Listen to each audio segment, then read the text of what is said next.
بسم الله الرحمن الرحيم الحمد لله رب العالمين بارئ الخلائق أجمعين والصلاة والسلام على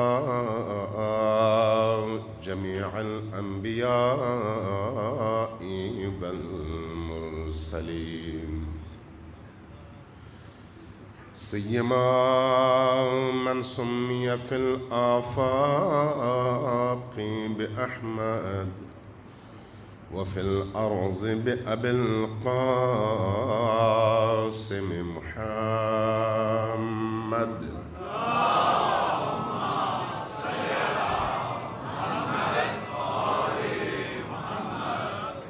والصلاة والسلام على أولاده الطيبين الطاهرين المعصومين واللعنة الدائمة على أعدائهم أجمعين من يوم عداوتهم إلى قيام يوم الدين. أما بعد فقد قال رسول الله صلى الله عليه وآله وسلم إن لقتل الحسين حرارة في قلوب المؤمنين لا تبرد أبدا. صلوات الله.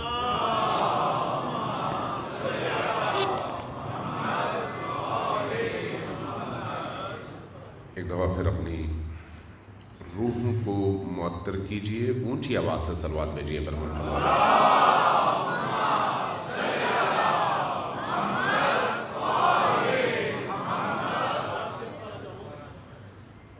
کربلا والوں کی بارگاہ میں خراج عقیدت اور ہدیہ پیش کرنے کے لیے وعجل فرجہم کے ساتھ ایک دفعہ پھر اونچی آواز سے صلوات بھیجئے پر محمد وآلہ.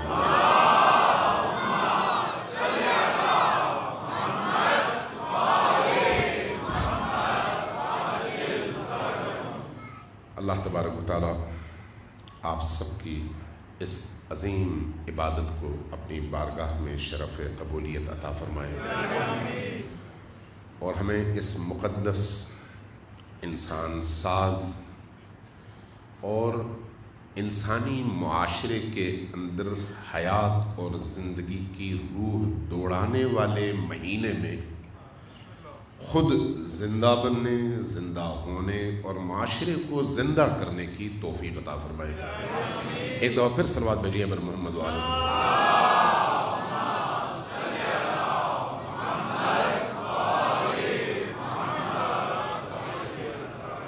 وعجل فرجہم کو ہمیشہ ساتھ رکھیے، چاہے آپ انفرادی طور پر درود بھیج رہے ہوں یا اجتماعی طور پر، چونکہ یہ وعجل فرجہم کہنا یہ اپنے وقت کے حسین سے بیعت کا اعلان ہے. ایک دفعہ پھر صلوات بھیجئے پر محمد وآلہ محمد.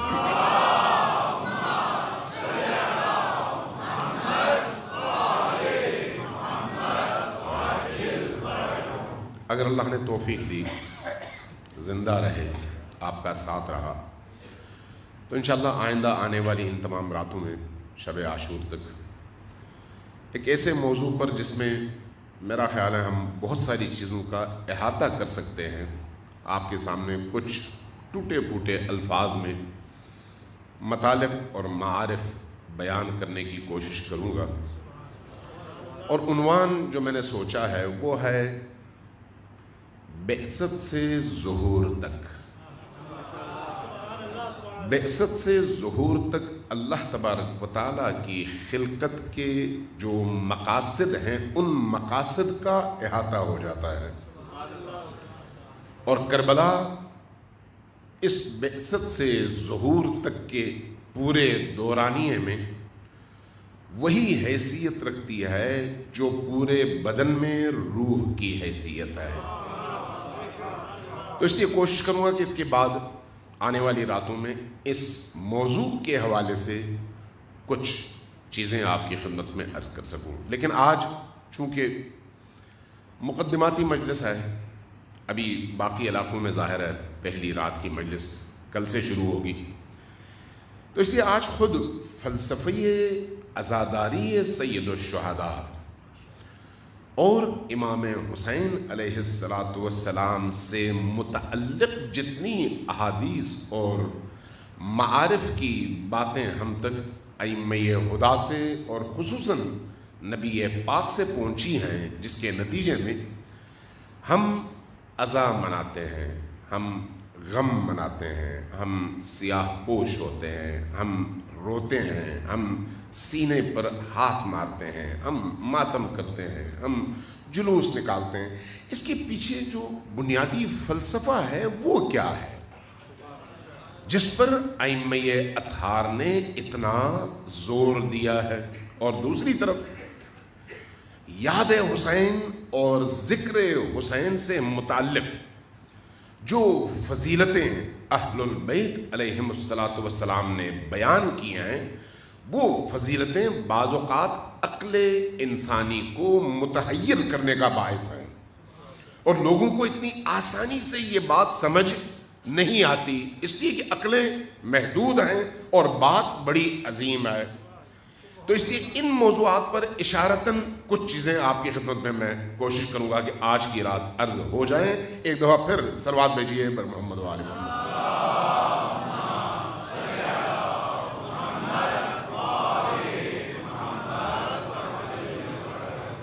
عزیزان گرامی، موت اور زندگی دونوں ہمراہ ہیں، اور اس ہمراہی سے کوئی ذی روح مستثنا نہیں ہے. اللہ تبارک و تعالیٰ نے جس کو بھی خلق کیا ہے، چونکہ اس کی خلقت بتا رہی ہے کہ وہ ایک وقت تھا کہ وہ نہیں تھا، یعنی اس کو عدم سے اس نے وجود بخشا ہے. تو یہی دلیل ہے کہ ایک وقت ہوگا کہ وہ نہیں ہوگا. یہ جو عدم سے عدم تک کا سفر ہے، یہ گویا زندگی کا سفر ہے. لیکن یہ جو آغاز ہے، اس آغاز کے بعد اس مادی دنیا میں زندگی کا اختتام آیا اختتام ہے یا پھر ایک نئی زندگی کا آغاز؟ یہ بنیادی طور پر موت و حیات کا فلسفہ ہے جس کو سمجھنے کی ضرورت ہے. موت و حیات کے اس فلسفے سے کوئی بھی ذی روح مستثنا نہیں ہے، چاہے نبی ہو، چاہے ولی ہو، چاہے کوئی بھی ہو. جب ایسا ہے تو پھر حسین ابن علی علیہ السلام کی موت، جس کو ہم شہادت عظمیٰ کہتے ہیں، انہوں نے گردن کٹائی، اس پر ہم روتے کیوں ہیں؟ اس پر ہم غم کیوں مناتے ہیں؟ ہماری حالت دگرگوں کیوں ہوتی ہے؟ ہم باقی حالات میں اس طرح کا مظاہرہ نہیں کرتے. ان ایام میں کیوں ایک خاص قسم کی کیفیت ہم پر طاری ہوتی ہے؟ جبکہ ظلم کی داستانیں تاریخ انسانیت میں کوئی کم تو نہیں ہے. بڑے بڑے انبیاء تھے جن کو انتہائی دردناک طریقوں سے شہید کر دیا گیا، آریوں سے کاٹا گیا، ایسے ذبح کر دیا گیا جس کی مثال تاریخ انسانی میں آپ کو اس سے پہلے نہیں ملتی. لیکن اتنے بڑے اولیاء، اتنے بڑے انبیاء کے قتل پر بھی ہم اس طرح کا ماتم نہیں کرتے. بڑی بڑی اس طرح کی ہستیاں ہیں جو اس طرح سے دنیا سے گزر گئیں. وہ کون سی بات ہے جس کی وجہ سے حسین ابن علی علیہ السلام کی اس شہادت نے ایک انسانی معاشرے کو ایک دفعہ متغیر بھی کیا ہے، اور اس کے اثرات تا قیام قیامت انسانی معاشرے پر ہر گزرتے دن کے ساتھ عمیق تر اور مؤثر تر ہوتے ہوئے نظر آتے ہیں. اس کی وجہ تلاش کرنے کی ضرورت ہے، اس کو سمجھنے کی ضرورت ہے. آپ دیکھیے، کسی کے ارتحال پر، کسی کی موت پر غم منانا فطرت انسانی ہے. فطرت انسانی. حضرت عیسیٰ ہمارے عیسائی بھائیوں کی نگاہ میں اللہ کو پیارے ہو گئے، دنیا سے اٹھ گئے. آج بھی جب ان کی موت کے دن کی یاد منائی جاتی ہے تو کبھی آپ انٹرنیٹ پر سرچ کریں یا جو لوگ ویٹیکن سٹی گئے ہیں ان سے پوچھ لیں، پتہ چلے گا کہ لاکھوں لوگ سیاہ پوش ہو کر پوری دنیا سے ویٹیکن سٹی میں جمع ہوتے ہیں۔ جمع ہونے کے بعد ان کی موت کے ان لمحات میں جن کو وہ سمجھتے ہیں کہ یہ وہ وقت تھا، کھڑے ہو کر ان کی موت کا استقبال کرتے ہیں اور خاموشی سے، خاموش رہتے ہوئے کچھ ٹائم، 1 منٹ 2 منٹ خاموشی اور سکوت کے ذریعے سے اپنی اس ہستی سے وابستگی اور اس ہستی سے محبت کا اظہار کرتے ہیں۔ یہ حضرت عیسیٰ کے حوالے سے مسیحی برادران یہ کام کرتے ہیں اور ویٹیکن سٹی میں کرتے ہیں اور ہر سال کرتے ہیں، لیکن وہاں پر کوئی تبدیلی نہیں آئے، وہاں پر کوئی روح کے اندر تبدیلی نہیں ہے۔ جیسے ہی وہ لمحات گزر جاتے ہیں ان کی نارمل لائف شروع ہو جاتی ہے، اور خود اس اجتماع میں بھی ایسی کوئی چیز جو غیر معمولی ہو آپ کو کہیں پر بھی نظر نہیں آتی، جبکہ 20 لاکھ سے زیادہ لوگ ایک ہی جگہ جمع ہو کر، ہم لباس ہو کر، سیاہ لباس میں اپنے پاپ کے کہنے پر کھڑے ہو کر احترام کے جذبات کا اظہار کر رہے ہوتے ہیں۔ لیکن یہ جو غم حسین ہے، یہ غم حسین صرف جسم کے اس طرح سے سیاہ لباس پہن کر کھڑے ہونے اور غم کے اظہار کرنے کا نام نہیں ہے۔ غم حسین جیسے ہی آپ کو محرم کا چاند نظر آتا ہے، جیسے ہی چاند نظر آتا ہے، آپ کہیں یا نہ کہیں، آپ سنیں یا نہ سنیں، آپ کے اندر ایک غم، آپ کے اندر ایک حزن، آپ کے اندر ایک درد جس کا تعلق آپ کے دل سے ہے، بدن سے نہیں ہے، جس کا تعلق آپ کی روح سے ہے، آپ کے ظاہری جسم سے نہیں ہے، وہ درد آپ کے اندر اٹھتا ہے اور اس کی وجہ سے آپ کی فکر بھی مصروف ہو جاتی ہے، آپ کی آنکھیں بھی پرنم ہو جاتی ہیں، آپ کا ذہن بھی وہیں پر رہتا ہے، آپ کی روح بھی وہاں پر متصل ہو جاتی ہے۔ اب آپ کا جی نہیں چاہتا کہ آپ خوشی کا اظہار کریں، جی نہیں چاہتا۔ آپ کو اگر اس مرحلے پر، اس لمحے میں کوئی خوشیاں مناتا ہوا دکھے اور آپ دیکھ لیں تو آپ کو تکلیف شروع ہو جاتی ہے، جبکہ عام حالات میں آپ اس کی خوشی میں شریک ہو رہے ہوتے ہیں۔ وہ کون سی کیفیت ہے جس کا تعلق روح سے ہے؟ وہ کیسی کیفیت ہے جو آپ کے اندر ایک تلاطم برپا کر رہا ہوتا ہے؟ آپ ذرا غور کریں، غم حسین کی کیفیت جیسے ہی انسان کے اندر پیدا ہوتی ہے، اس کے زندگی گزارنے کا اسلوب چینج ہو جاتا ہے، اس کے اندر کی کیفیات بالکل تبدیل ہو جاتی ہیں، اس کی سوچ کا محور و مرکز کہیں اور چلا جاتا ہے۔ وجہ کیا ہے؟ وجہ کیا ہے؟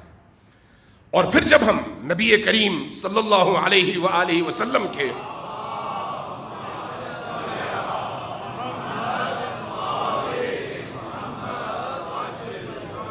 کلام پر غور کرتے ہیں تو نبی کریم کا یہ کلام ہماری معتبر احادیث کی کتابوں میں منقول ہے۔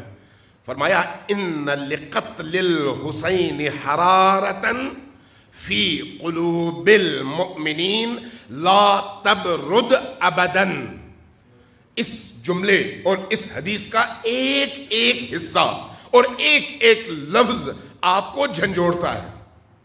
قتل حسین کے حوالے سے جملہ کہتا ہے، حدیث کہتی ہے قتل حسین کے حوالے سے ان لقتل الحسین، اللہ تبارک و تعالیٰ نے حرارتن ایک ایسی آگ پیدا کر دیا ہے، ایک ایسی آگ، ایک ایسی حرارت، ایک ایسا شعلہ اللہ نے پیدا کیا ہے۔ کہاں پر؟ فی قلوب المؤمنین، اہل ایمان کے دلوں کے اندر۔ شرط کیا ہے؟ وہ شخص جس کو قتل حسین کی خبر پہنچتی ہے وہ مومن ہونا چاہیے، اس کے اندر ایمان موجود ہو۔ اگر وہ مومن ہے، اگر وہ صاحب ایمان ہے تو قتل حسین کی وجہ سے اللہ نے جو حرارت، جو آگ، جو تڑپ، جو گرمی پیدا کی ہے وہ اس کے دل میں زندہ ہو جائے گی۔ شرط یہ ہے کہ وہ مومن ہو، شرط یہ ہے کہ وہ مومن ہو. ان لقتل الحسین حرارتن فی قلوب المؤمنین، شرط یہ ہے کہ وہ مومن ہو. اگر ایسا ہے تو پھر لا تبرد ابدن، یہ جو حرارت ہے، یہ جو گرمی ہے، یہ جو آگ ہے، قیامت آئے گی لیکن اس کے دل سے محو نہیں ہوگی، بجھے گی نہیں، کبھی بھی یہ حرارت بجھ نہیں سکتی. اس لیے کہ حسین ابن علی کے لیے اللہ تبارک و تعالیٰ نے ایک خاص اہتمام کیا ہوا ہے، ایک خاص اہتمام. اور اسی خاص اہتمام کی وجہ سے رسول اللہ صلی اللہ علیہ وآلہ وسلم نے کچھ ایسے جملے ارشاد فرمائے اور ان کی تشریح میں پھر امیر المؤمنین علی ابن ابی طالب سے لے کر امام حسن العسکری علیہ السلام تک تمام ائمہ اہل البیت نے مکتب کربلا کو، شہادت حسین ابن علی کو اور آپ کے انصار اور آپ کے ساتھیوں کی شہادت کو محور بنا کر بنی نوع آدم بالعموم، مسلمان بالخصوص، اور پھر جن کے قلوب حسین ابن علی سے جڑے ہوئے ہیں ان کو بالاخص متوجہ کیا کہ اس دروازے سے ہمیشہ وابستہ رہو تاکہ زندہ رہ سکو.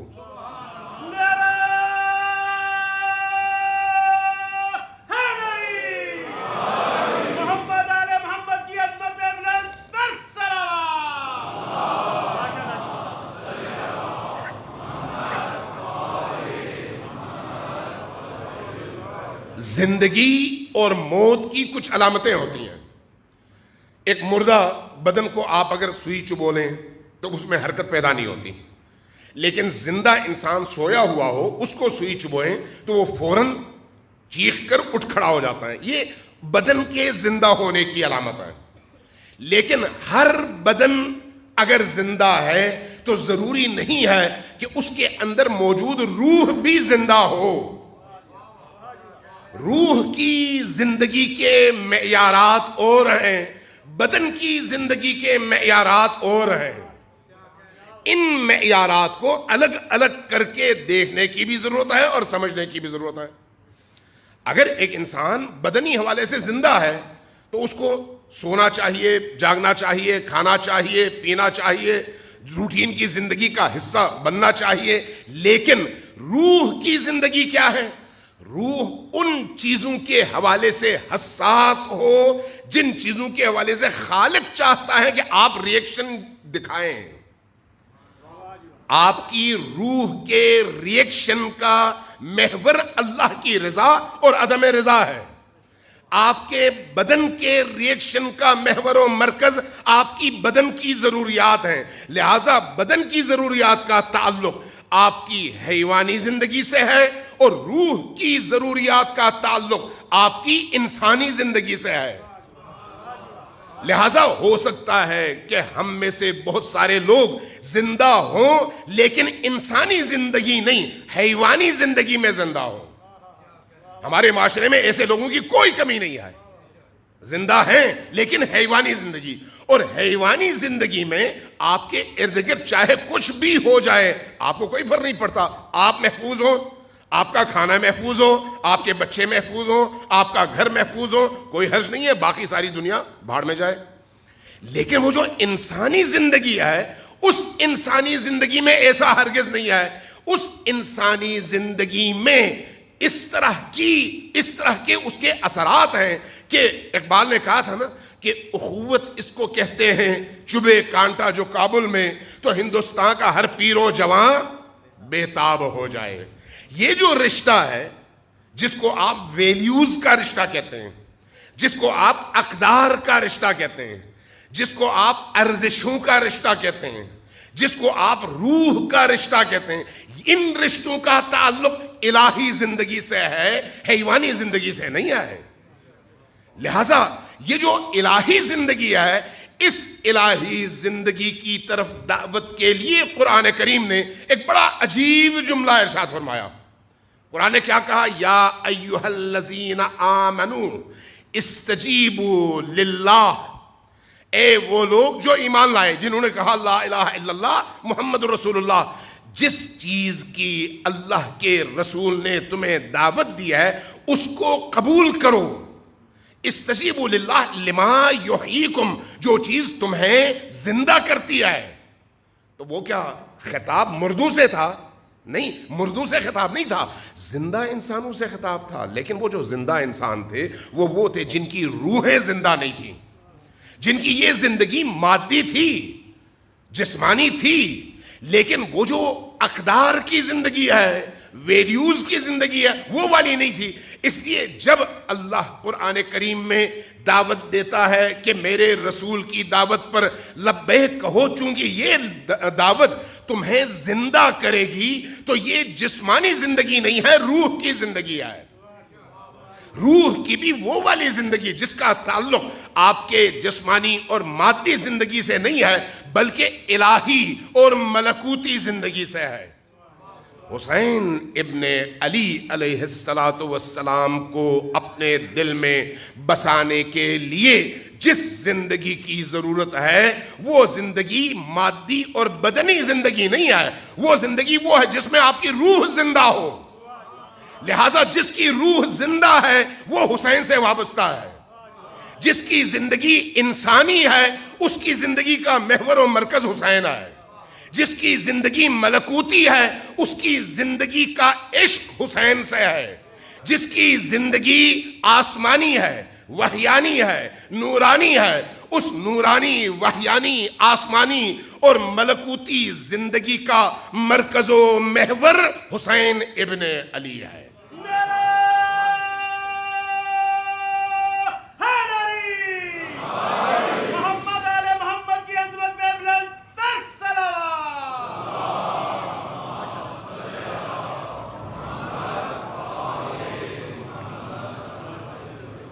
چونکہ یہ زندگی معنوی ہے، چونکہ یہ زندگی روحانی زندگی ہے، اس لیے اس کا اثر اس مادی زندگی سے اکثر مختلف ہے.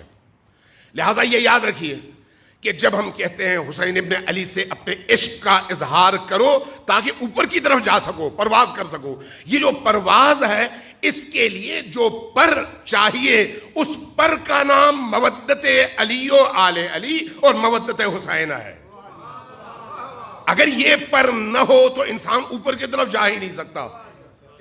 اوپر جانے کے لیے یعنی ایک زندگی ہے زمینی، ایک زندگی ہے آسمانی، ایک زندگی ہے حیوانی، ایک زندگی ہے انسانی. اس حیوانی زندگی سے نکل کر انسانی زندگی میں داخل ہونے کے لیے جو پر چاہیے، جو دروازہ چاہیے، جو رستہ چاہیے، اس کا نام حسین ابن علی ہے. ایک دفعہ پھر صلوات بھیجیے بر محمد و آل محمد.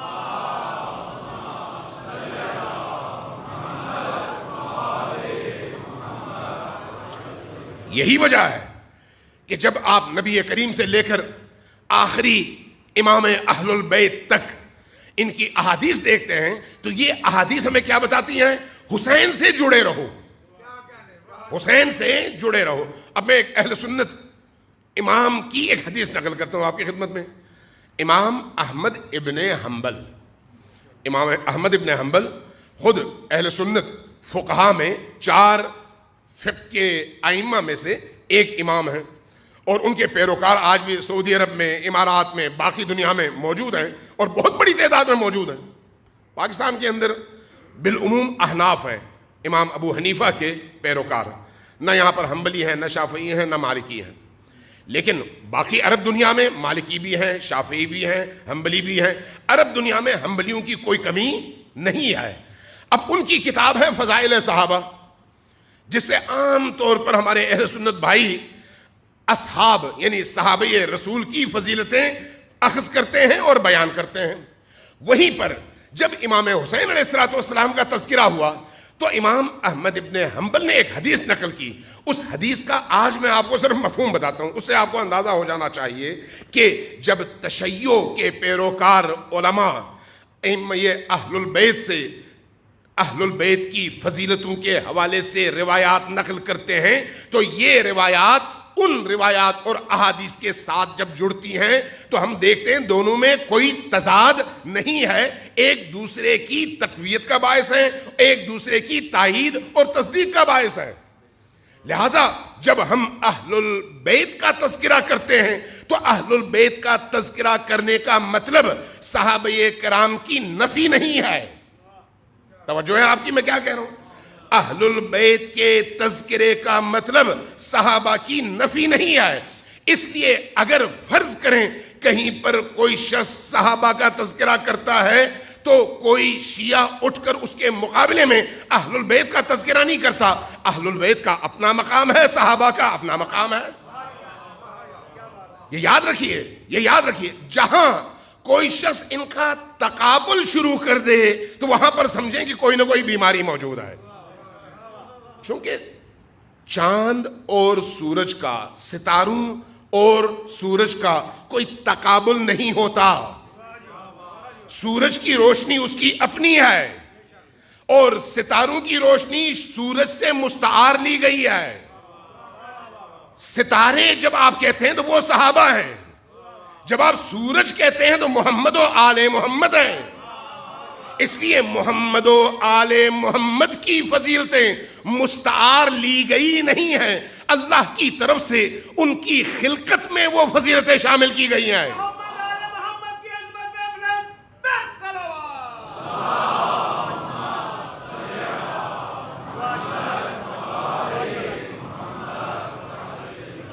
جبکہ آپ جب صحابہ کرام کی فضیلتوں کا بیان کریں گے تو وہاں پر جس بھی صحابی کی زندگی کو دیکھیں تو پہلے موحد نہیں تھا، کلمہ پڑھا موحد ہوا. کلمہ پڑھنے سے پہلے مشرک تھا، بت پرست تھا، کافر تھا، مشرک تھا. شرک کی نجاست کو کلمہ پڑھنے کے نتیجے میں پاکیت میں اللہ نے تبدیل کیا اور وہ پاک ہو گئے. جبکہ اہل البیت کا کیا مقابلہ ہے جو اپنی پیدائش سے لے کر اپنی شہادت تک اللہ کی گواہی کے مطابق پاک تھے، پاک ہیں اور ہمیشہ پاک رہیں گے.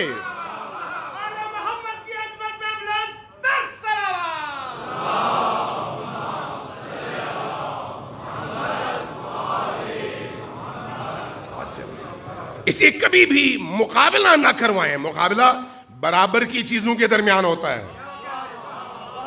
جہاں پر برابری نہ ہو کسی بھی حوالے سے وہاں پر مقابلے کا تصور بھی نہیں ہوتا. یہاں پر مقابلہ کرانا ایسا ہی ہے جیسے ایک انسان پتھر کا مقابلہ سونے سے کرنا چاہے.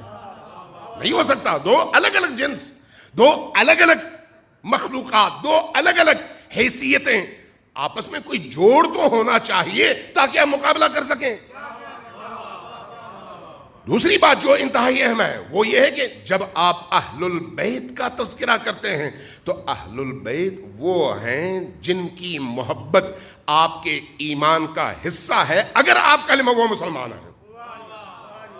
کوئی کلمہ گو مسلمان ایسا موجود نہیں ہے زمین کے سینے پر جو اہل البیت کی محبت کو ایمان نہ سمجھتا ہو. لہذا جن کی محبت ایمان ہے ان کا مقابلہ ان کے ساتھ ہو ہی نہیں سکتا جو ایمان میں داخل ہونے کے لیے ان کی محبت کے محتاج ہوں. مقابلہ نہیں ہے، مقابلہ نہیں ہے. اور تیسری بات میں امام احمد بن حنبل ہی سے ایک اور روایت نقل کر کے پہلی روایت کی طرف آتا ہوں. ان کے بیٹے تھے، ان کے بیٹے نے ایک دن کہا اپنے باپ سے کہ ابا جان آپ ذرا مجھے اصحاب رسول کی درجہ بندی بتائیے کہ درجے کے اعتبار سے پہلا درجہ کس کا ہے، دوسرا کس کا ہے، تیسرا کس کا ہے. یہ سارا جو ہے فضائل صحابہ میں موجود ہے. ابھی بھی آپ اردو ایڈیشن اٹھا کر دیکھیے، حدیث موجود ہے. جب پوچھا تو حدیث کہتی ہے کہ ان کے والد نے فرمایا کہ پہلے درجے پر صحابی کے طور پر ابوبکر صدیق ہیں، دوسرے پر عمر فاروق ہیں، تیسرے پر عثمان غنی ہے، چوتھے پر فلان فلان فلان عشریہ مبشرہ. اور اس کے بعد وہ جاری رہا. 16 صحابہ کے انہوں نے نام لیے. جب 16 صحابہ کے نام لیے تو بیٹا حیران ہوا، پوچھا کہ ابا جان آپ نے 16 اصحاب کا نام تو لیا لیکن کہیں پر آپ نے علی ابن ابی طالب کا نام نہیں لیا.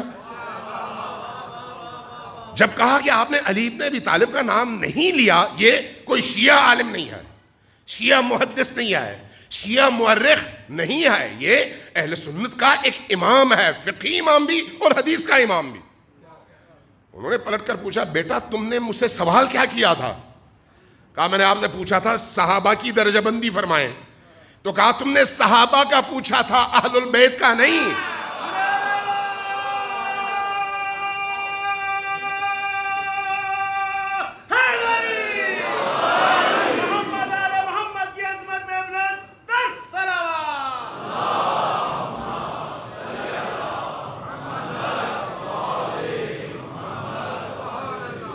اور جب تم مجھ سے پوچھو گے اہل البیت کا تب میں علی کا نام لوں گا. صحابہ کہاں اور اہل البیت کہاں؟ اہل البیت وہ ہیں جن پر درود بھیجے بغیر صحابہ کی نماز نہیں ہے. کہاں وہ جن پر درود بھیجنا ایمان کی علامت ہو اور نماز کی صحت کے لیے شرط ہو. نماز میں اگر آپ ان پر درود نہ بھیجو تو آپ کی نماز نہ ہو. اور کہاں وہ جن پر فرض ہوگی ان پر درود بھیجیں. دونوں کا مقابلہ کیا ہے؟ آئیے اس حدیث کی طرف. امام احمد ابن حنبل اپنی اسی فضائل صحابہ میں حسین ابن علی کا جب باب اور چیپٹر آغاز کرتے ہیں تو وہاں پر فرماتے ہیں کہ دیکھو حسین ابن علی وہ شخصیت ہیں جن کی مجلس میں بیٹھنا، جن کی محفل میں بیٹھنا، جن کے ذکر کی محفل میں بیٹھ کر اگر کوئی شخص کچھ ٹائم گزارتا ہے تو اللہ تبارک و تعالی اس کے اس وقت کو عبادت شمار کرتا ہے. اور اگر اس نے اس وقت میں سانسیں لی ہیں تو اس کی ہر سانس اللہ کی تسبیح شمار ہوتی ہے. یہ کون بیان کرتا ہے؟ اہل سنت عالم، اہل سنت فقیہ، اہل سنت محدث، اور کتاب فضائل صحابہ. تو یہ جو مجالس حسین ہے یہ شیعہ اور سنی دونوں کی نگاہ میں عبادت ہے. اب اگر کوئی اس کو عبادت نہیں سمجھتا تو وہ شیعہ تو ہو نہیں سکتا لیکن سنی بھی نہیں ہو سکتا، وہ کچھ اور ہے. اگر وہ اہل سنت ہے تو اس کے لیے لازم ہے کہ وہ اس کو عبادت سمجھے. اب آگے بڑھیے. امام حسین علیہ السلام کے حوالے سے ہمارے ہاں ائمہ اہل البیت علیہ السلام نے جو احادیث بیان کی ہیں، جو ان کی فضیلتیں بیان کی ہیں، وہ اگر میں ایک ایک کر کے بیان کرنا شروع کر دوں تو سارا اشرا اسی میں گزر جائے. ایسی فضیلتیں، ایسے کمالات. کس حوالے سے؟ حسین ابن علی سے اپنی وابستگی کے حوالے سے. کوئی شخص اگر دامن حسین سے چمٹتا ہے، اگر کوئی شخص حسین کو اپنی زندگی کا محور بناتا ہے، اگر کوئی شخص حسین کے عشق کو اپنے دل میں جگہ دیتا ہے، اگر کوئی شخص حسین کی محبت کو اپنے دل میں اس کا گھر بناتا ہے تو ایسے شخص کے لیے جو چیزیں بیان کی گئی ہیں وہ عجیب و غریب ہے. عام فہم ایک انسان ہو سکتا ہے وہ اس کو برداشت نہ کر سکے، ہو سکتا ہے وہ ہضم نہ کر سکے. کیوں ہضم نہ کر سکے؟ اس لیے کہ اس کی حدیں عقل کی بڑی ہی محدود ہیں. مثال سے سمجھاؤں، اگر ایک نومولود بچے کو آپ شہد کھلائیں تو وہ الٹی کرے گا اور آپ کو اس کا پورا سینہ خالی کرنے کے لیے اسپیشلسٹ کے پاس جانا پڑے گا.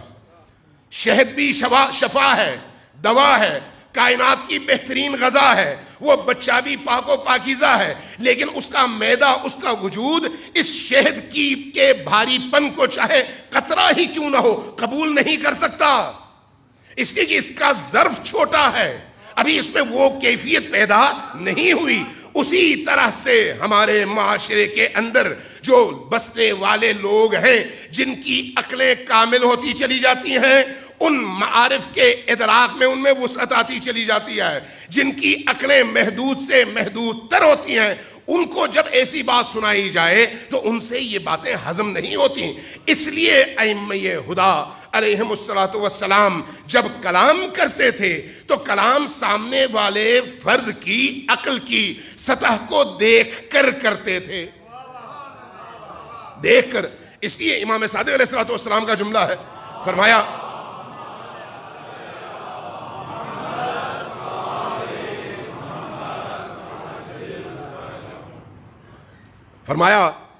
کہ نکلم الناس بقدر عقولہم، ہم لوگوں سے ان کی عقلوں کے مطابق بات کرتے ہیں، اس سے زیادہ نہیں۔ سامنے والے میں عقل نہیں ہے، میں اگر ایسی معرفتیں بیان کرنا شروع کر دوں جو اس کے لیے قابل ہضم نہ ہو تو وہ اٹھ کھڑا ہوگا کہ یہ کیا بات ہوئی۔ اس کی مثالیں خود صدر اسلام میں بھی موجود ہیں، خود صدر اسلام میں بھی۔ بات تھوڑی سی لمبی ہو گئی اور کسی اور طرف نکل گئی، میں یہیں پر سمیٹ لیتا ہوں۔ ایک دفعہ صلوات بھیجیے پر محمد و آل محمد۔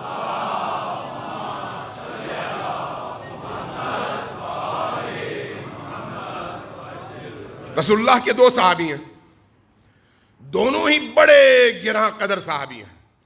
ایک کا نام سلمان فارسی ہے اور دوسرے کا نام ابو ذر غفاری ہے، دونوں صحابہ ہیں، دونوں چہیتے صحابی ہیں، دونوں کی فضیلتوں میں احادیث متعدد موجود ہیں، اہل سنت کے ہاں بھی اور اہل تشیع کے ہاں بھی۔ لیکن کیا دونوں کا درجہ برابر ہے؟ قطعاً نہیں۔ دونوں کا فہم برابر ہے؟ قطعاً نہیں۔ دونوں کا ادراک برابر ہے؟ قطعاً نہیں۔ دونوں کا مقام برابر ہے؟ قطعاً نہیں۔ وہ ابو ذر جس کے بارے میں رسول کریم نے فرمایا کہ ابو ذر سے زیادہ سچا انسان زمین نے اپنے سینے پہ اٹھایا نہیں ہے، ایسا صحابی، لیکن درجے میں وہ سلمان کو نہیں چھو سکتا، سلمان کو نہیں چھو سکتا۔ سلمان جس مقام پر ہے، نبی کریم فرماتے ہیں سلمان منا اہل البیت، سلمان ہم اہل البیت کا حصہ ہے۔ درک اور فہم کے اعتبار سے دونوں اسی ایک نبی کے سائے میں پلے بڑھے، دونوں نے ایک ہی نبی سے تعلیم حاصل کی، دونوں نے ایک ہی نبی سے دین سیکھا، دونوں نے ایک ہی نبی سے معرفتیں حاصل کی، لیکن سلمان کہاں اور ابو ذر کہاں؟ اب اسی ابو ذر کے حوالے سے نبی کریم کا ایک فرمان ہے، ہمارے عرفاء اور ہمارے صوفیہ نے اس کو نقل کیا ہے، فرمایا کہ لو علم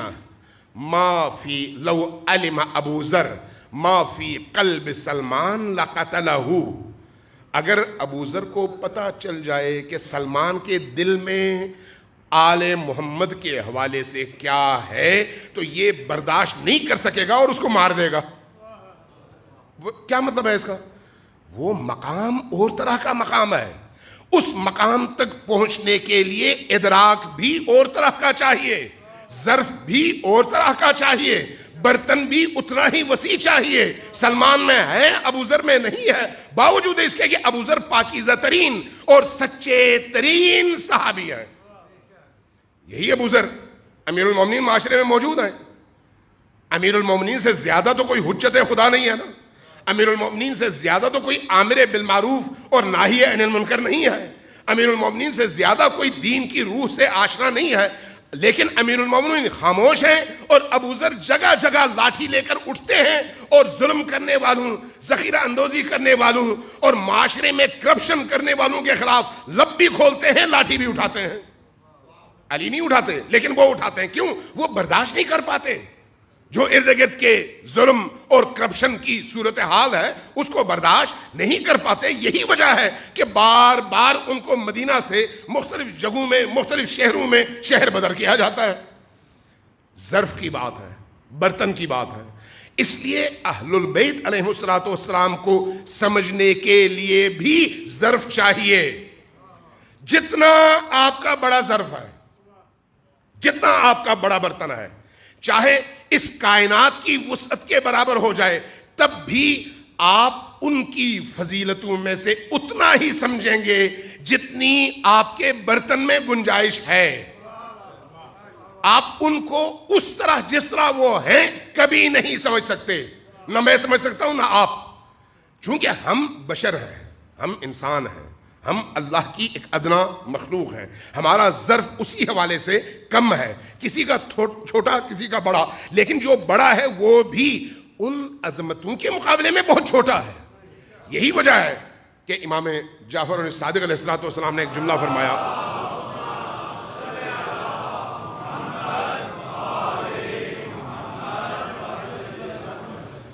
فرمایا کہ ہم اہل البیت وہ ہیں جن کی فضیلتوں کا احاطہ تم نہیں کر سکتے، تم نہیں کر سکتے، تو پھر کیا کرو؟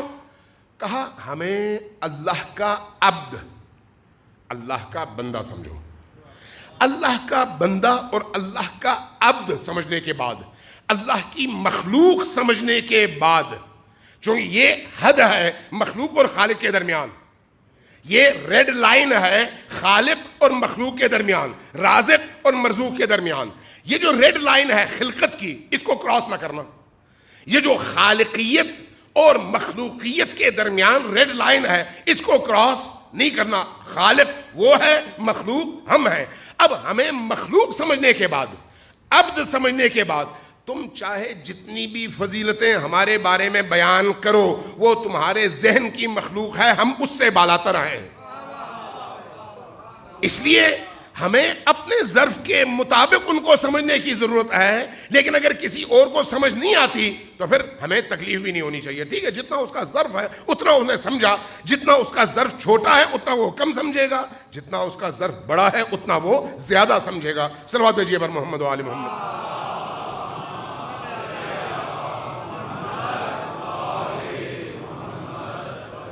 اب ذرا امام حسین کے حوالے سے، چونکہ ٹائم کم ہے اور ابھی صرف مقدمے میں یہ ٹائم گزر گیا ہے، اصل بات رہ ہی گئی.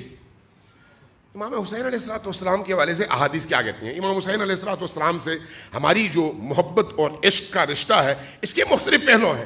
ایک ہے خود محبت، خود مودت، خود ان کی ولایت کی قبولیت. دوسرا ہے ان کا تذکرہ، ان کی مجلس، ان کی محفل. تیسرا ہے ان کے نام پر کچھ عطا کرنا، ان کی خوشنودی کے لیے دیگر مخلوقات کی خدمت کرنا، دیگر مخلوقات کا خیال رکھنا تاکہ وہ ہم سے راضی ہوں. اور چوتھا ہے ان کی قبر کی زیارت کے لیے اپنے گھر سے نکلنا اور اس مقام تک جس کو مقام شہادت کہتے ہیں پہنچنا اور ان کی بارگاہ میں سر تعظیم خم کرنا. پانچواں ہے خود اس شخصیت سے وابستہ، ان سے عشق رکھنے والوں اور ان سے مودت رکھنے والوں سے محبت کرنا اور ان کی خدمت کرنا. مراحل ہیں، پہلو ہیں، مختلف پہلو ہیں.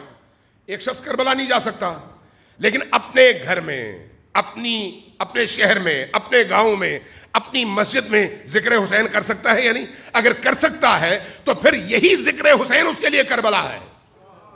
وہاں پر پہنچنا ہی ضروری نہیں ہے، لیکن اگر پہنچ سکے اور واقعی عشق کے ساتھ پہنچ سکے، طہارت روح کے ساتھ پہنچ سکے، تو روایت کہتی ہے کہ ہر وہ قدم جو انسان حسین ابن علی کی طرف اٹھاتا ہے، ایک ایک قدم اس کے ایک گناہ کو ختم کرتا ہے اور ایک حسنہ میں اضافہ کرتا ہے. ایک ایک قدم، ایک ایک قدم. اس قدم کے دوران، اس مجالست کے دوران، اس نشست و برخاست کے دوران جو یاد حسین، ذکر حسین، عشق حسین اور مودت حسین پر مبنی ہو، ہر وہ سانس جو نکلتی ہے تسبیح شمار ہوتی ہے، اور جو اس کی نشست ہے وہ نشست عبادت شمار ہوتی ہے. سوچنے والی بات ہے. اس کے لیے ضروری تو نہیں ہے کہ آپ کربلا ہی جا کر یہ کام کریں، اپنے گھر میں بھی یہ کام کر سکتے ہیں. اگر وہاں پر نہیں جا سکتے، اپنے گھر میں بھی یہ کام کر سکتے ہیں. اور اس کے لیے ضروری بھی نہیں ہے کہ آپ صرف محرم کے 10 ایام یا محرم اور صفر اور ربیع الاول کے 9 تاریخ تک، یہ جو 2 مہینے 9 دن ہیں، انہی میں یہ کام کریں. نہیں، اس کے لیے دائرہ محدود نہیں ہے. آپ کی ہر سانس حسین کی یاد میں اندر جائے اور باہر نکلے. 365 دن ایسا ہو، 365 دن.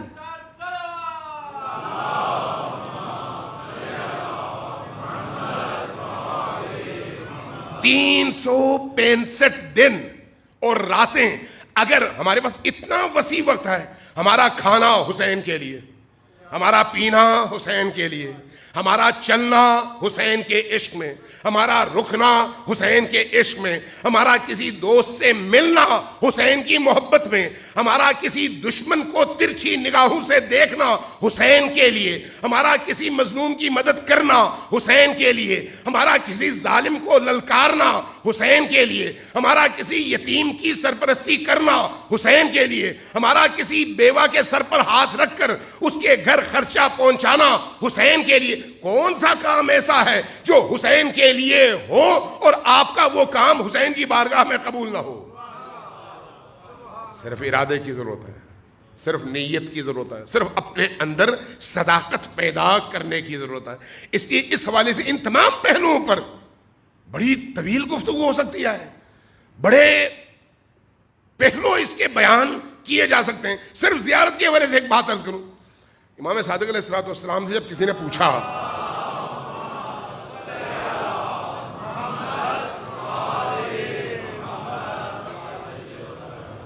کہ زیارت امام حسین علیہ السلام کی فضیلت کتنی ہے، فرمایا ایک حج مقبول کے برابر ہے. حج مقبول کا کیا مطلب ہے؟ وہ حج جو اللہ کی بارگاہ میں قبول ہو. آج کے دور میں آپ 10 لاکھ روپے خرچ کریں، 40 دن لگائیں، مسلسل عبادت کریں، اپنی چربی پگھلائیں، مینا میں بھی جائیں، مزدلفہ میں بھی جائیں، مشعر میں بھی جائیں، اور پھر شیاطین کو پتھر بھی ماریں، طواف بھی کریں، سعی بھی کریں، اور یہ ساری عبادتیں کرنے کے بعد اگر ذرہ برابر کہیں پر کھوٹ ہو تو آپ کی ساری محنت گئی. ذرہ برابر خود نمائی ہے تو ساری محنت گئی. ذرہ برابر حرام کا شائبہ ہے تو ساری محنت گئی. اس دوران میں اگر آپ نے اللہ کی نافرمانی کی اور نافرمانی کے نتیجے میں آپ نے روح حج کو متاثر کیا تو آپ کی ساری عبادت گئی. حدیث کہتی ہے کہ ایک حج مقبول کے ثواب کے برابر حسین ابن علی کی زیارت کا ثواب ہے.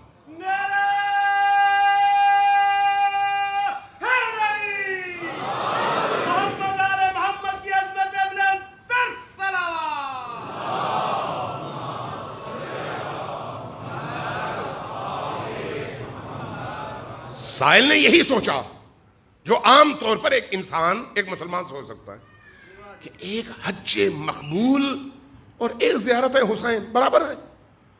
فرمایا نہیں. پوچھا مطلب؟ نہیں کا مطلب؟ کہا ایک زیارت حسین کا ثواب 10 حج مقبول سے زیادہ ہے. جب کہا 10 تو یہ پریشان ہوا، پہلے ایک ہضم نہیں ہو رہا تھا، آپ نے فرمایا 10. حیرت سے پوچھا یا ابن رسول اللہ 10 حج مقبول؟ فرمایا نہیں. پوچھا پھر؟ کہا 100 حج مقبول. پریشان ہو گیا. اس پریشانی میں اب کچھ بن نہیں پایا، بولے کیا؟ حیرت سے آہستہ سے آواز دی، ابن رسول اللہ میں سمجھ نہیں سکا. 100 حج مقبول ایک طرف اور ایک زیارت حسین ایک طرف. فرمایا 100 نہیں 1000 حج مقبول. اس کے بعد جب یہ شخص خاموش ہوا تو فرمایا اگر تم پوچھتے چلے جاتے تو میں مقدار بڑھاتا چلا جاتا. یہ صحیح حدیث میں سے ہے، کوئی جعلی حدیث نہیں، امویوں کی بنائی ہوئی حدیثیں نہیں آئی ہے. یہ اہل البیت سے منقول حدیث ہے. اس کی وجہ کیا ہے؟ اس کی وجہ کیا ہے؟ ایک حسین ایک طرف اور سارا دین ایک طرف. اگر اس دین میں حسین ہے تو دین ہے، حسین نہیں ہے تو دین نہیں ہے.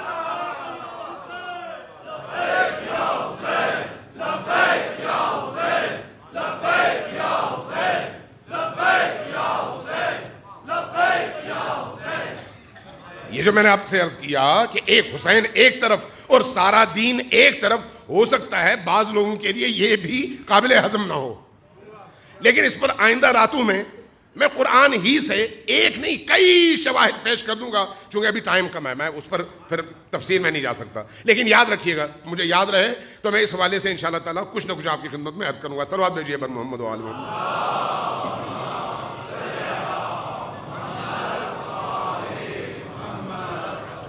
وعجل فرجہم. اللہ تبارک و تعالیٰ نے حسین ابن علی کی ذات کے لیے ان پاکیزہ قلوب میں جو کشش رکھی ہے نا، وہ پوری کائنات میں کسی کے لیے نہیں ہے. پوری کائنات. اگرچہ مقام کے اعتبار سے 14 معصومین اس اعلیٰ ترین مقام پر ہیں جس کا آپ تصور بھی نہیں کر سکتے. ہماری فکریں وہاں تک پہنچ بھی نہیں سکتی، نہ نبی کریم کے مقام تک، نہ امیر المومنین کے، نہ حضرت زہرا سلام اللہ علیہا کے، نہ باقی ائمہ کے. اس مقام تک ہماری پہنچ، ہماری فکروں کی پہنچ نہیں ہے، یہ کنفرم ہے. لیکن جو چیز سمجھنے والی ہے وہ یہ ہے کہ رحمت کے اعتبار سے رحمت کیا ہوتی ہے؟ وہ جو ماں کی مامتا ہے نا، ماں کی مامتا، یہ اللہ کی رحمت کا ایک چھوٹا سا مظہر ہے، چھوٹا سا مظہر. باپ کا مقام کم ہے نہیں، لیکن وہ جو ماں کے اندر مامتا ہے وہ باپ کے اندر نہیں ہے، وہ باپ کے اندر نہیں ہے. اس لیے بعض احادیث ہمیں بتاتی ہیں کہ 2 دروازے ہیں جن میں رحمت کی جو وسعت ہے وہ کہیں اور نہیں ہے، اور ان میں سے ایک دروازہ ماں کا ہے، دوسرا دروازہ بیٹے کا ہے.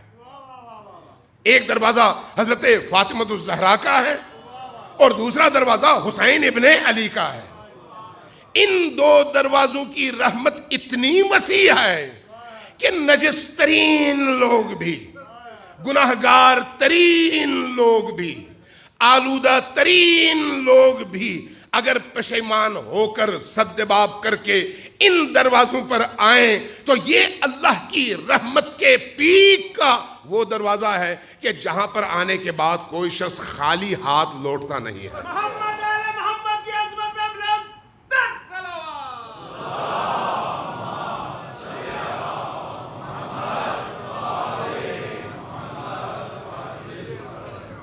اس لیے آپ دیکھیں کہ ہم 14 معصومین کو مانتے ہیں، 14، لیکن اللہ تبارک و تعالیٰ کا یہ اہتمام ہے، یہ اہتمام خود نبی کریم کے حوالے سے نہیں ہے، یہ اہتمام امیر المومنین کے حوالے سے نہیں ہے. امیر المومنین کے حوالے سے آپ 3 دن ماتم کرتے ہیں، چوتھے دن آپ نارمل ہوتے ہیں.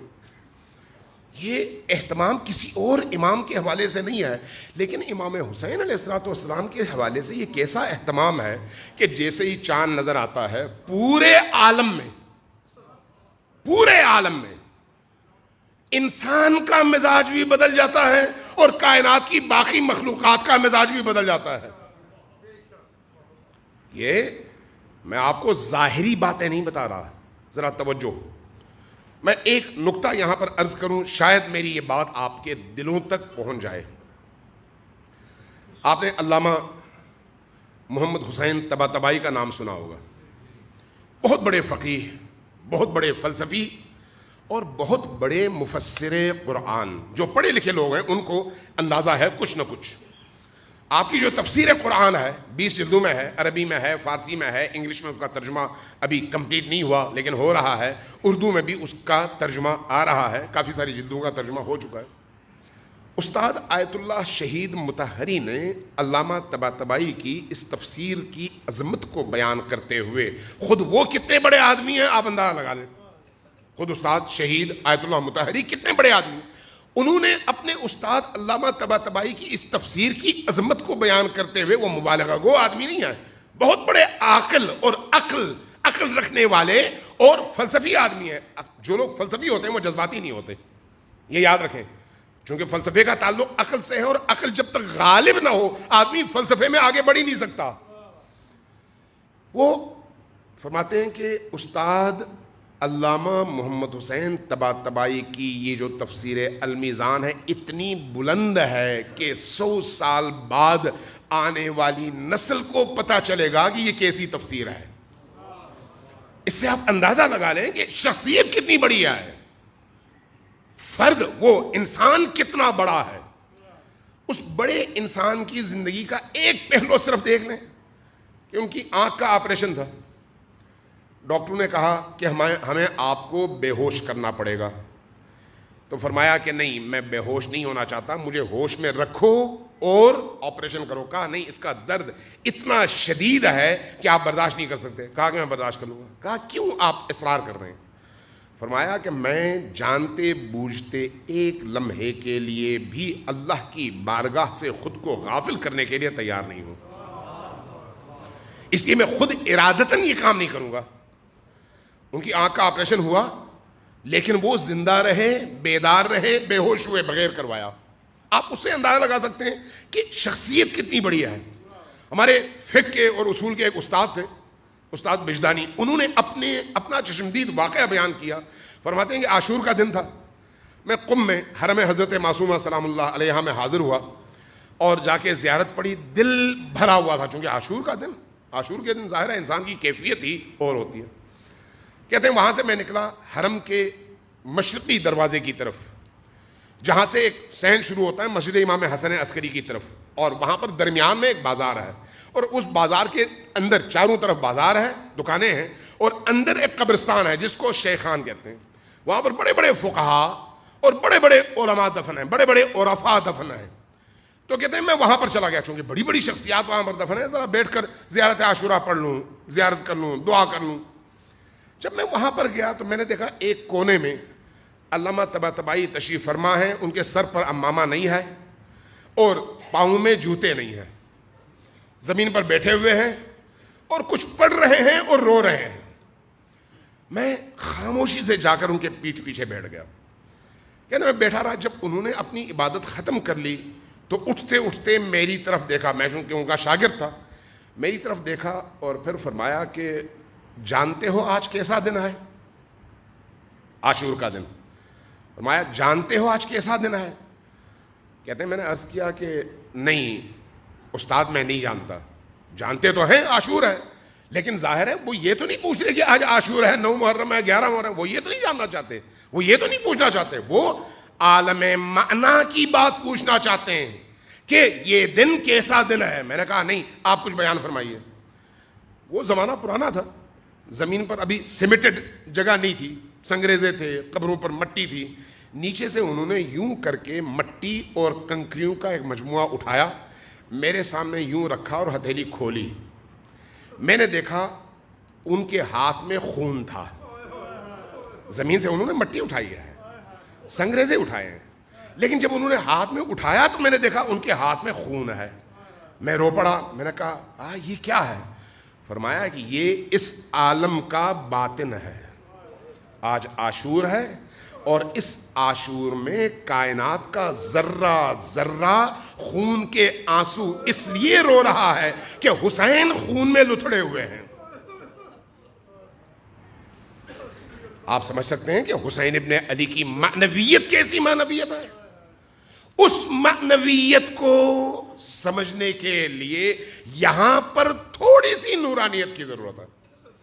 تھوڑی سی نورانیت اگر یہاں پر پیدا ہو جائے تو انسان اس کا ایک ذرہ سمجھ سکتا ہے، اور اگر ایسا نہ ہو تو پھر وہ اپنے ظرف کے مطابق جتنی اس کی گنجائش ہے اتنا ہی سمجھے گا، اس سے زیادہ سمجھ نہیں سکتا، اس سے زیادہ اس میں ادراک کی قوت نہیں ہے. یہ ایام ایسے ایام ہیں. اس لیے یہ یاد رکھیے، جب آپ اپنے گھر سے نکلتے ہیں نا، وضو کر کے آئیں. یہ میں آپ سے ریکویسٹ کرتا ہوں، آپ عبادت کے لیے آتے ہیں، آپ چاہے نماز پر مسجد میں حاضر ہوں یا نہ ہو سکیں، لیکن جب آپ اس عزاداری کے لیے، ذکر حسین کے لیے آتے ہیں تو وضو کر کے آئیں، چونکہ بہترین عبادت کی طرف آپ قدم اٹھا رہے ہیں. یہ جو آپ قدم قدم اٹھاتے ہیں گھر سے لے کر یہاں تک، جتنے قدم آپ اٹھاتے ہیں اور جتنا آپ کی گاڑی کا ٹائر گھومتا ہے، اتنا آپ سمجھیں اگر آپ نیت کے ساتھ ارادے کے ساتھ، شعور کے ساتھ اگر اس طرف قدم اٹھاتے ہیں تو آپ کا پہیہ جتنا گھومتا ہے اتنا آپ اوپر چڑھتے ہیں. آپ اگر کسی سے گفتگو کر رہے ہوں، آپ کی زبان بول رہی ہو لیکن ذہن کہیں اور ہو، تو وہ بندہ آپ سے بار بار کہے گا بھئی آپ کہاں پر ہیں. چونکہ کسی سے گفتگو کے لیے آپ کا شعوری طور پر اس شخص کے سامنے ہونا ضروری ہے. امام حسین کی طرف قدم اٹھانے کے لیے ہمارے پورے وجود کو حسین کی بارگاہ میں حاضر ہونا چاہیے، اور اگر ایسا ہے تو یقین جانیے ہمارا اٹھتا ہوا ایک ایک قدم اور ہماری ہر سانس ہمیں حسین کے قریب تر کر دیتی ہے. شرط یہ ہے کہ ہم اس ارادے کے ساتھ گھر سے نکلیں. یہ یاد رکھیے، یہ جو آپ بعد میں یہاں پر چندہ دیتے ہیں، کسی غریب کی مدد کر دیتے ہیں، نیاز پکاتے ہیں، شربت دیتے ہیں، سبیل لگاتے ہیں، یہ سارے مظاہر ہیں عشق حسین کے اظہار کے. ان مظاہر کے حوالے سے کبھی بھی کنجوسی نہ کریں، کبھی بھی غفلت نہ کریں. اگر کوئی کہتا ہے کہ یہ نہ کرو، جا کے کسی تعلیمی ادارے میں دو، یہ کرو وہ کرو، تعلیمی ادارے میں دینے سے آپ کو کسی نے نہیں روکا، لیکن تعلیمی ادارے میں دے کر حسین کو کھونا کمال نہیں ہے.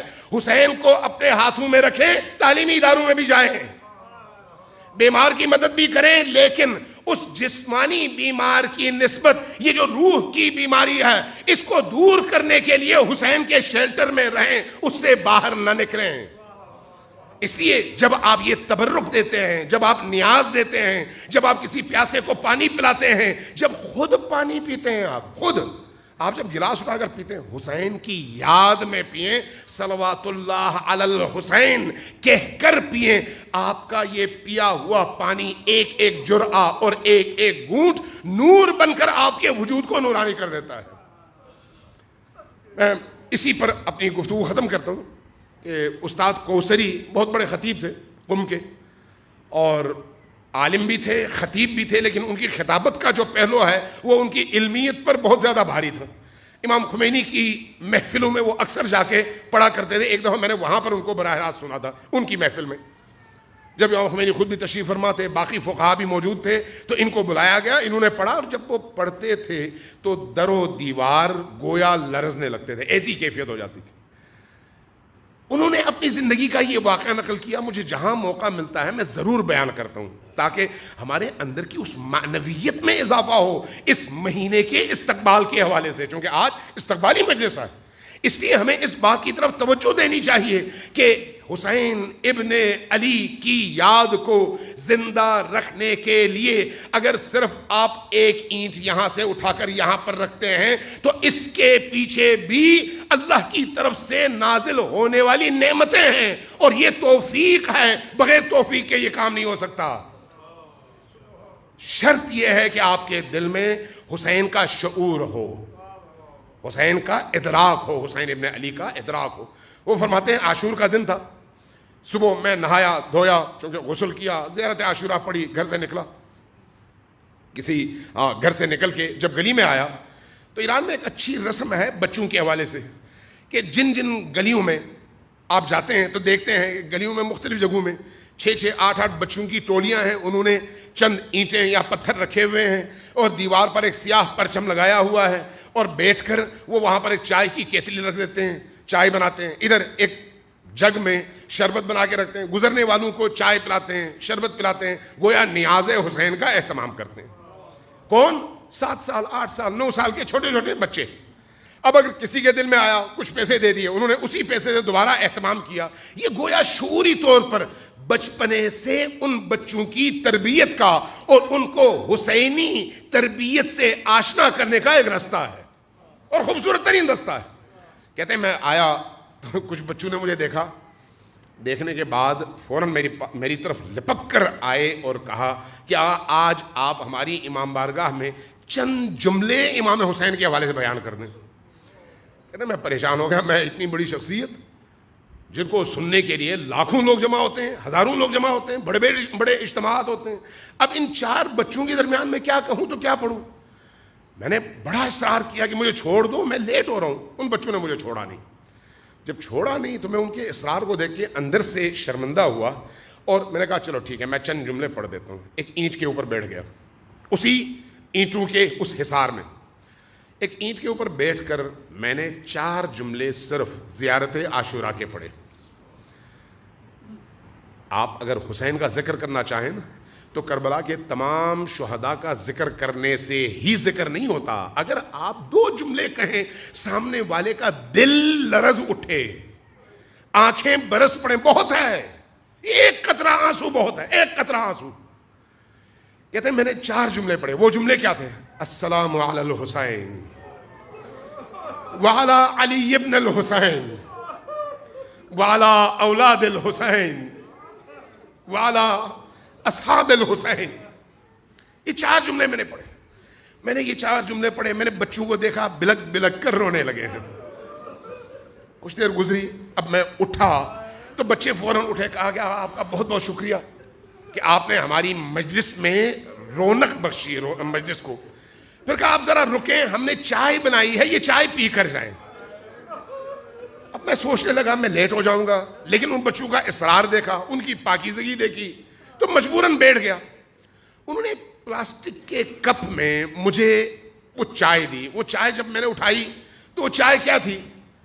ابلا ہوا پانی اور چند پتے پتی کے، نہ ذائقہ نہ میٹھا، پھیکا سا۔ میں نے اپنے لبوں سے لگایا تو مجھ سے پی نہیں گئی. اب میں ایک طرف پریشان کہ گراؤں تو کیسے گراؤں, چھوڑ جاؤں تو یہ بچے ناراض ہوں گے. میں نے دیکھا بچے آپس میں مصروف ہو گئے, میری طرف ان کی توجہ نہیں رہی. میں نے وہ چائے گرا دی زمین پر. گرانے کے بعد آرام سے کپ ان کے درمیان رکھ دیا اور کہا بچوں اب مجھے اجازت ہے میں اٹھ جاؤں. بچے بڑے خوش, کہا کہ آج آپ نے ہمیں بہت بڑی فضیلت سے نوازا, بہت بہت شکریہ. میرا ہاتھ چوما اور مجھے رخصت کیا. میں واپس آ گیا.